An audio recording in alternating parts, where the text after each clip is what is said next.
Builder mafia खुद बोल रहे हैं सबको कि मेरी हर जगह अच्छी फिटिंग है, मैंने हर जगह मोटा चढ़ा चुका हूँ।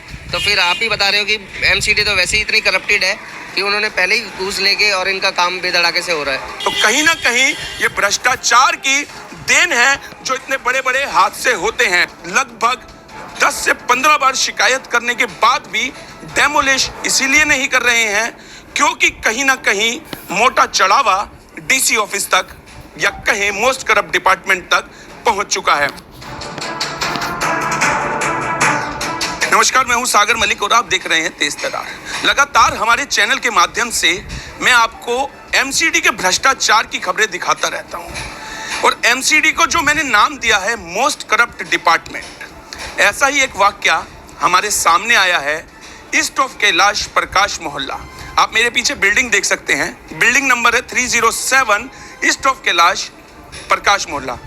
और मैं आपको बता दूं, मोस्ट करप्ट डिपार्टमेंट की शहर से या यहाँ के जेई साहब या यहाँ के डीसी साहब जो है इस बिल्डिंग को लगभग 10 से 15 बार शिकायत करने के बाद भी डेमोलिश इसीलिए नहीं कर रहे हैं क्योंकि कहीं ना कहीं मोटा चढ़ावा डीसी ऑफिस तक या कहीं मोस्ट करप्ट डिपार्टमेंट तक पहुंच चुका है। आप तस्वीरों में देख सकते हैं, मैं कैमरामैन को कहूंगा एक बारी और दिखा दें।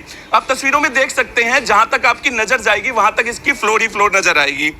और ये बुर्ज खलीफा दिल्ली के अंदर बनाना इतना आसान नहीं है। आप कहीं एक ईंट नहीं रख सकते, आप एक बाइक खड़ी नहीं कर सकते, आप नो पार्किंग जोन में अपनी गाड़ी नहीं लगा सकते।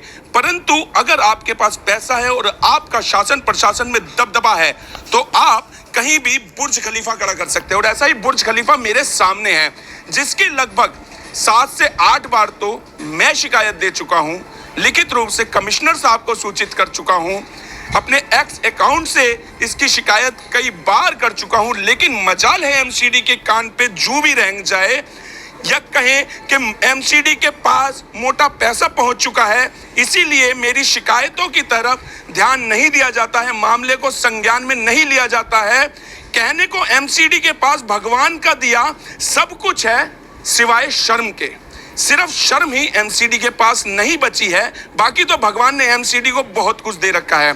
ऐसा ये मामला, ये 307 हाउस नंबर है 307 ईस्ट ऑफ कैलाश प्रकाश मोहल्ला। एक और भाई साहब हमारे साथ यहाँ मौजूद है जिन्होंने इस निर्माण की लगातार कई बारी शिकायत कर चुके हैं लेकिन उस पर भी कोई कार्रवाई नहीं हो पा रही है। जी, आपका नाम? अरुण। क्या मामला है पूरा? ये पूरा अनऑथराइज्ड कंस्ट्रक्शन है। मैं इसकी काफ़ी कंप्लेन दे चुका हूँ, डीडीए को भी दी है, एमसीडी को भी दी है, डीसी साहब को भी दे के आया हूँ, पर इसमें कोई काम नहीं हो रहा है। जितनी भी बार मैं कंप्लेन देता हूँ उतनी बार वो रिसीविंग मार के मेरे हाथ में पकड़ाए थे। और जो बिल्डर माफिया है वो खुल के बेधड़क होकर काम कर रहा है। पूरी बिल्डिंग अनऑथराइज्ड है। इसको जितने भी लीगल नॉर्म्स होते हैं इसके खिलाफ सख्त से सख्त कार्रवाई की जाए, मेरी बस ये मांग है। अच्छा, यहाँ के जेई साहब कौन है? यहाँ के जेई साहब रामेश्वर मीना जी है, उनसे भी मैं मिल के आया हूँ। उनको फोन करता हूँ, फोन नहीं उठाते, मैसेज करता हूँ, वो मैसेज का जवाब नहीं देते। अच्छा, हाँ, ये बात एक बारी अभी ऑन कैमरा जेई साहब को कॉल कीजिए। ये लीजिए।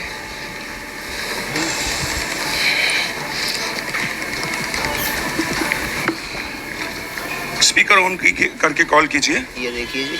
हाँ, जेई साहब को कॉल कीजिए। रामेश्वर मीना जेई साहब है।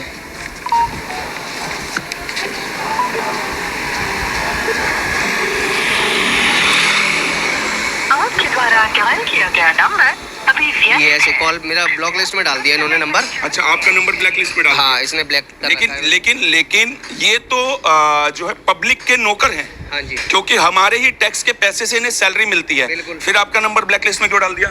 सर अब वो तो इनसे पूछने पे पता चलेगा। अभी भी मैं इनकी कंप्लेन रिसीव करवा के आया हूँ। अच्छा, कंप्लेंट दिखा दीजिए। कंप्लेंट है, कंप्लेंट दिखा दे। ये शायद ये आरटीआई है। हाँ, आरटीआई लगा के आया हूँ कि इस पे इतने कंप्लेन देने के बाद भी बेधड़ाके से आपके पीछे देखिए काम हो रहा है।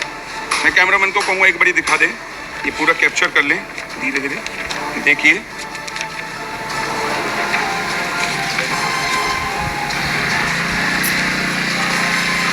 ये हाउस नंबर 307 प्रकाश मोहल्ला ईस्ट ऑफ कैलाश नई दिल्ली 65। अच्छा, कितनी बार आपने लगभग कंप्लेंट दी इनकी? मैंने इनकी डे 1 से, जिस दिन से ये इनका पहला लेंटर मैंने देखा बाहर है काफ़ी, उस दिन से मैं इनकी रेगुलर कंप्लेन कर रहा हूँ। ऑलमोस्ट मुझे लगता है मैंने 30 से 35 कंप्लेनें दे चुका हूँ। किस किस को दी आपने?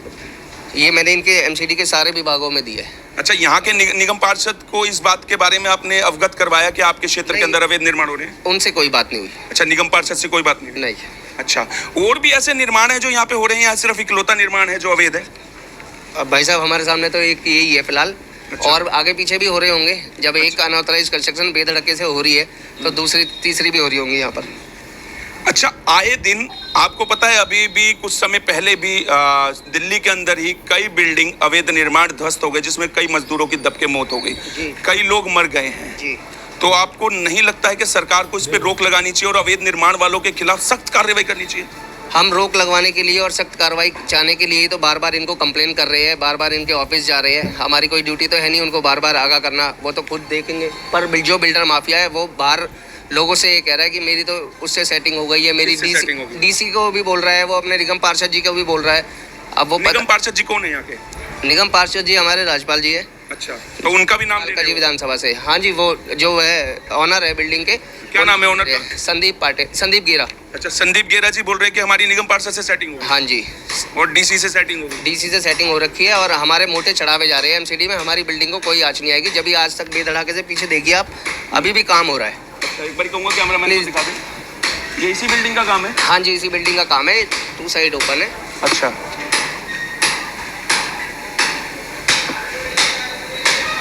लगातार एमसीडी पे भ्रष्टाचार के आरोप लगते हैं। एमसीडी कहे या मोस्ट करप्ट डिपार्टमेंट, लगातार भ्रष्टाचार में अव्वल कही जाने वाली एमसीडी, आपको क्या लगता है आखिर क्यों शिकायतों पे जन जन की शिकायत होती है? मैं भी इस बिल्डिंग की शिकायत कर चुका हूं, आपको बता दूं, लेकिन कोई कार्रवाई नहीं हो रही है। तो आपको क्या लगता है कि ऐसा क्यों होता है? सर, इनकी कार्रवाई इसलिए नहीं हो रही है ना क्योंकि ये तो बिल्डर माफिया खुद बोल रहे हैं सबको कि मेरी हर जगह अच्छी फिटिंग है, मैंने हर जगह मोटा चढ़ावा चढ़ा चुका हूँ। तो फिर आप ही बता रहे हो कि एमसीडी तो वैसे ही इतनी करप्टेड है कि उन्होंने पहले ही घूस लेके और इनका काम बेधड़ाके से हो रहा है। अब नए निगम आयुक्त अभी कुछ ही समय पहले नए कमिश्नर अश्विनी कुमार यादव जी सीट पर बैठे हैं और उन्होंने जैसे ही अपनी सीट ज्वाइन करी, दिल्ली के अंदर धड़ाधड़ कार्रवाई शुरू हुई। अवैध निर्माण के खिलाफ अवैध निर्माण को लगातार उन्होंने डेमोलिश करना शुरू हुआ। अब सवाल यहाँ ये खड़ा होता है, क्या एमसीडी से भ्रष्टाचार खत्म करने में अश्विनी कुमार जी कुछ कर पाएंगे? भ्रष्टाचार एमसीडी से खत्म कर पाएंगे या भ्रष्टाचार इसी प्रकार बढ़ता रहेगा, पनपता रहेगा और इन अवैध निर्माणों से दिल्ली की आबो हवा खराब होती रहेगी? इन अवैध निर्माणों से आपने देखा होगा कई बारी अवैध निर्माण की वजह से बड़ी बड़ी दुर्घटनाएं होती हैं, कई मजदूर मर जाते हैं, कई लोग मर जाते हैं।